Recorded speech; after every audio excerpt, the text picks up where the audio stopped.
Жақын арада генеральный прокурор менен Канычбек Кыдыршаевдин каршылашын көрөсүңөр. Кирешин көрөсүңөр. Аларды да чалып атат. ККМБ граждандарды уксун деген мыйзамга ген прокурор көчөгүнө каршы чыкты. Ген прокурор каршы чыкты. Эми Адахан Кимсанбаевич өзүбүздүн коллегабызды монту алып келип, шашылыш түрдө берген атабыз. Талап Турдумаматович, сиз да куугунтук көргөнсүз. Исхак Абсаматович да куугунтук көргөн, жаткан. Ажообуз да абабыз да, Камчыбек Кыдыршаевич да жаткан.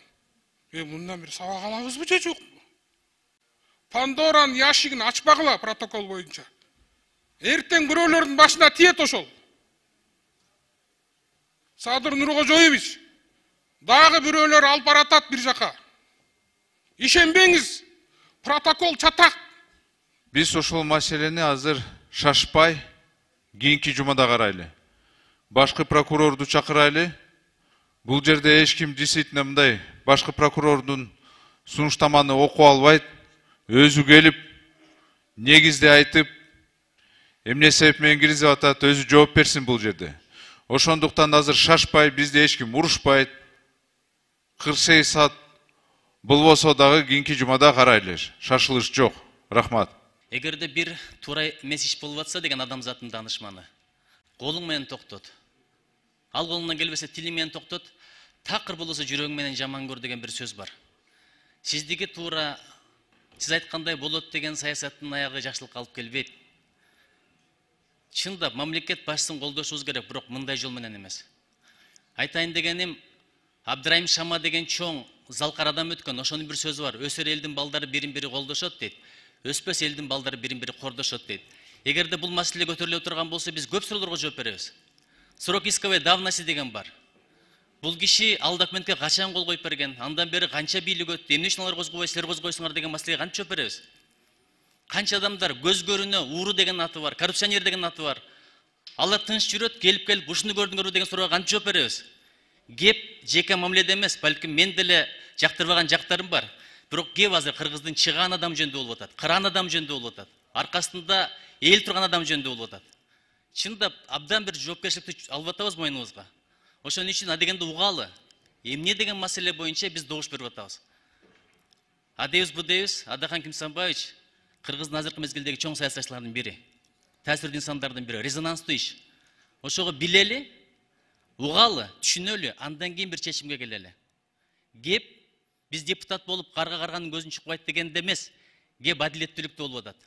Регламентте так жазылган 140-беренени айтып кетти, ошого көңүл бурбай калдык да. Мен кайталап коеюн, урматтуу депутаттар. Бул нары дейбиз, бери дейбиз. Бул регламенттеги берени 140-берени аткарылыш керек. Ошонун негизинде жана сиздер жогоруда айтып аткан маселелердин бардыгы убактысы келгенде ошондо ушул жерге отурган ген прокурор болобу, ким болобу, ошондо суроо берилет. Бирок ага чейинки процедуралык маселени биз аткарышыбыз керек. Эгерде ал аткарылбай калса, анда мыйзам бузулат. Биз өзүбүз мыйзамды бузган болобуз.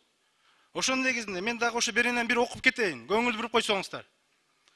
140-берене бүгүнкү колдонуп жаткан регламентте так жазылып атат. Депутатты жазык жоопкерчилигине тартууга макулдук берүү жөнүндө маселенин жогорку кеңеш тарабынан каралышынын тартиби. Биринчи пунктунда жазылып атат. Депутатты жазык жоопкерчилигине тартууга макулдук берүү жөнүндө башкы прокурордун соттун сунуштамасы келип түшкөндө, мына азыр прокурордун сунуштамасы келип түшүптүр. Жогорку кеңеш атайын депутаттык комиссияны түзүү жөнүндө маселени 48 сааттын ичинде кезексиз тартипте карайт деп турат. Мына бүгүн, эртең биз карашыбыз керек. Бүгүн каралбаса, анда эртең кезексиз жыйынды чакыртып анда карап беришибиз керек. Ошо комиссияны түзүп, ошо түзүлгөн комиссиядагы мына депутаттар кирет ал жерге. Башка сырттан кирбейт эч ким. Депутаттар түзүлгөн комиссия менен ошол аталып аткан депутаттын кылган иши, кылмыш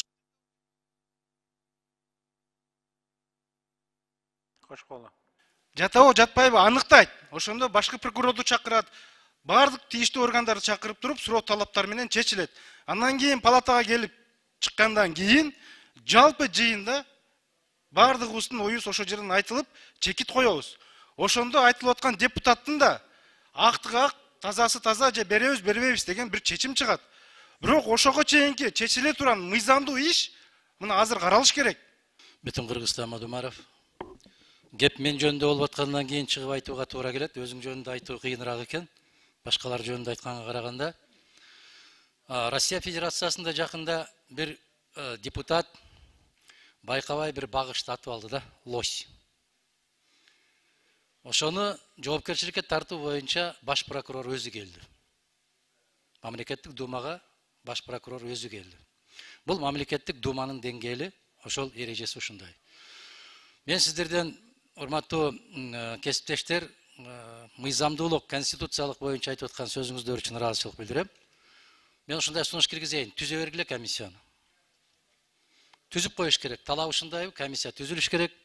Кандай форматта түзүлөт, кандай принцип менен түзүлөт, түзүлүшү керек. Бирок баш прокурордун авиринде болсун. Бул заман тез эле өзгөрөт. Булут кетет, жаркыраган күндөр келет. Ошол баш прокурор эртең ушундай деген шылтоон айтат. Мен жок элем, орун басарларым ушундай кылып коюптур деген шылтоон айтат. Азыр Балбак Зарлыкович айтып аткандай, аябагандай бир чоң күчтөр пайда болду. Ошол карама каршылыкты мүмкүн болушунча курчтууга, күчөтүүгө жасалып аткан аракеттер. Мына ошол жалаң бүтүн Кыргызстандын мүчөлөрү, бүтүн Кыргызстандын депутаттары мына ушундай абалга кабылгандыгынын бирден бир себеби бул саясий гана көз караш. Бул жакшылыкка алып келбейт. Кеп мен жөнүндө болуп аткандыгы үчүн айтып аткан жокмун, дагы бир жолу кесиптештер суранам. Ар бир киши жараткан маңдайына жазганын гана көрөт, пендеси эч нерсе жасай албайт. Боло турган иш болот. Ошондуктан комиссияны тез арада түзүп, комиссия өзүнүн ишине киришип, адилеттүү чечим чыгарат го деген үмүт менен ушул ишти андан ары карай уласак. А калган нерсе баш прокурордун авиринде калсын. Эгерде бийлик ушул кылмышты өздөрү токуп аткан болсо дагы билинет. Эгерде чындап адилеттүү карала турган болсо, Адахам Кимсанбаевич ошол жерден акталып чыгат. Өзүнө да жакшы болот, биздин коллегабыз акталып, биздин да жүзүбүз жарык болот. Мен ойлойм, ушу комиссияны түзүп, анан прокурор комиссия түзүлүп, жыйынтык чыгарганда ошондо келип туруп, анан алдыда жооп берсе дейм. Бир өлүмдөн башкасы эртерээк болгон жакшы деген сөз бар. Регламентте турабы, өзү дагы айтып атат, мынакей Адахам Кимсанбаевич. Комиссия түзүлсүн. Бирок ушул жерде биздин коллегиябыз жөнүндө сөз болуп аткандан кийин, ошол коллегияга күн карама эмес, абирдүү депутаттарды сунуштаңыздар деп суранып кетем. Биз калыс пикирде турушубуз керек бул боюнча. Анан жана жогорудагы депутаттардын сунушун дагы колдойбуз. Башкы прокурор өзү келип, суроолорго так жооп берсе жакшы болот эле. Бул жерде чындыгында абал оор. Адахам Кимсанбаевичтин күнөөсү бар экендигинде мен деле ишенгим келбейт. Бирок мына ушул көптөн бери коомчулукта, ушул биздин мамлекетте ушул маселе көтөрүлүп калган протокол боюнча. Соц тармактарда элдин арасында ушул обсуждение болуп атат. Мына ушуну чек коюп коюш үчүн мына бүгүн мындай бизге мүмкүнчүлүк пайда болду. Эгер келген болсо, депутаттардан турган биз комиссияны түзүп, мына ошонго чекит коюшубуз керек. Бардыгы бул биздин колубузда турат. Башкалар мыйзамды сактабаса да биз сакташыбыз керек. Регламенттин талабына ылайык биз ошо 48 сааттын ичинде комиссия түзүшүбүз керек болуп турат. Андыктан мына Адахам Кимсанбаевич өзү да айтты, биз ишти ошо мыйзам чегинде баштап берейли. Анан ак караны далилдей турган учур болот. Мына биз дагы ошол башкы прокурорго суроолорубуз болот сөзсүз түрдө. Бул жерде себеби адамдын тагдыры турат. Болгондо дагы белгилүү адамдын чоң саясатчынын тагдыры турат. Ошон үчүн буга биз мындай кайдыгер карабай, ошол комиссияга калыс мындай адамдарды киргизейли. Анан комиссия карасын, комиссиянын чечимин анан биз сунушун сөз талкуулайбыз. Ошон үчүн коомдо бул аябай чоң резонанстуу болуп кетти. Өйдө төмөн сөздөр аябай көп. Ошол себептен акыры баягы бир чекит кое турган мезгил келди бул маселеге. Ошон үчүн биз комиссияны түзүп туруп, анан фракциялар бирден өкүлдөрдү беребизби? Анан ошондо башкы прокурорго жана комиссиянын мүчөлөрүнө да суроо болот. Мен ойлойм, бардыгы адилет, калыс каралат деп. Аталып аткан маселе азыркы учурда резонанстуу. Бул маселеге ушул жерде комитеттин төрагасы катары биз эч кандай тиешебиз жок. Болгону эртең мененки күнү башкы прокурордун сунушу жогорку кеңешке келип түштү. Мыйзамга ылайык комитет аталган маселени карап туруп, ошол башкы прокурордун сунушун жалпы палата карасын, жалпы палата чечсин деп жолдомо берип, сопровод этип чечимди окудук.